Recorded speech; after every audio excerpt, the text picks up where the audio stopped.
क्या आपको पता है कि वैज्ञानिक धरती पर एक छोटा सूरज बनाने की कोशिश कर रहे हैं? आखिर वो ऐसा क्यों कर रहे हैं? आज धरती पर हवा, पानी, खाने के बाद जो सबसे ज़्यादा ज़रूरी चीज़ है वह है ऊर्जा। और इस ऊर्जा का सबसे ज़्यादा प्रयोग हम करते हैं विद्युत के रूप में। और हमारे सामने सबसे बड़ी समस्या है बिना प्रदूषण के विद्युत पैदा करना। हमारे ज़्यादातर पावर प्लांट चलते हैं कोयले से, और कोयला बहुत ज़्यादा प्रदूषण पैदा करता है। लेकिन पिछले कुछ वर्षों में हमने सौर ऊर्जा, पवन ऊर्जा और न्यूक्लियर रिएक्टर जैसी चीज़ों का प्रयोग करके इस समस्या को कम करने की कोशिश की है। लेकिन इन तकनीकों से पैदा होने वाली ऊर्जा पर्याप्त नहीं है। अगर कल को हम सपना देखते हैं कि हमारी सारी गाड़ियाँ इलेक्ट्रिक होंगी, तो इसके लिए यह ऊर्जा किसी भी तरीके से पर्याप्त नहीं होगी। साथ ही आर्टिफिशियल इंटेलिजेंस के ज़माने में कंपनियों को अपने डेटा सेंटर चलाने के लिए भी बहुत ज़्यादा ऊर्जा की ज़रूरत पड़ती है। इस समस्या का एक समाधान हो सकता है धरती पर बनाया जाने वाला यह सूरज। इसे कहते हैं फ्यूज़न रिएक्टर। जो न्यूक्लियर रिएक्टर हमारे पास अभी हैं वो होते हैं फिजन रिएक्टर, जिसमें यूरेनियम या प्लूटोनियम के एटम्स को तोड़ा जाता है और उनके टूटने से जो एनर्जी पैदा होती है उससे विद्युत पैदा की जाती है। लेकिन यह पर्याप्त नहीं है। तो सबसे पहले हम जानते हैं कि सूरज पर इतनी ऊर्जा कैसे पैदा होती है।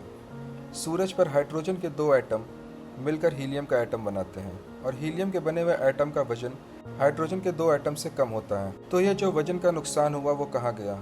वो परिवर्तित हो जाता है ऊर्जा में, और इससे बहुत ज़्यादा ऊर्जा पैदा होती है।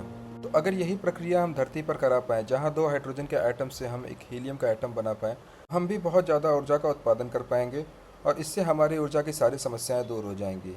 साथ ही इस उत्पादन में कोई प्रदूषण भी नहीं पैदा होता है। लेकिन इसे करने में इतना समय क्यों लग रहा है?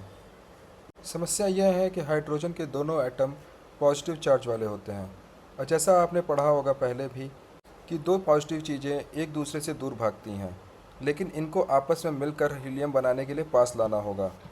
जैसे कि सूरज का तापमान बहुत ज़्यादा होता है, इसलिए वहाँ उपस्थित हाइड्रोजन एटम बहुत तेज़ गति से गति करते हैं, और वो आपस में टकराकर हीलियम बनाते हैं।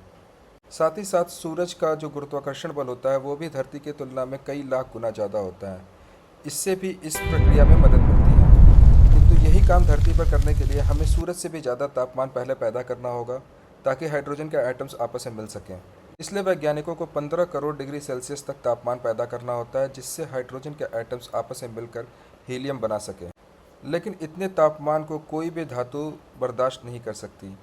इसलिए वैज्ञानिक इस पूरे प्रक्रिया को एक चुंबकीय क्षेत्र में करते हैं, जिससे वह इस क्षेत्र को नियंत्रित कर सके जहां पर हाइड्रोजन के एटम मिलकर हीलियम बना रहे हैं। इस क्षेत्र में कई देश काम कर रहे हैं, जैसे चाइना, यूएसए, फ्रांस, ब्रिटेन और इंडिया भी। ज़्यादातर देश आपस में मिलकर काम कर रहे हैं, और माना जा रहा है कि कुछ सालों में यह संभव हो पाएगा। और अगर ऐसा हो गया तो कहीं न कहीं हमारे धरती की ऊर्जा की समस्या समाप्त हो जाएगी। इससे इतनी बिजली पैदा होगी कि हमें फिर कभी बिजली के बारे में सोचना नहीं पड़ेगा, और साथ ही साथ इससे प्रदूषण भी बहुत कम होगा।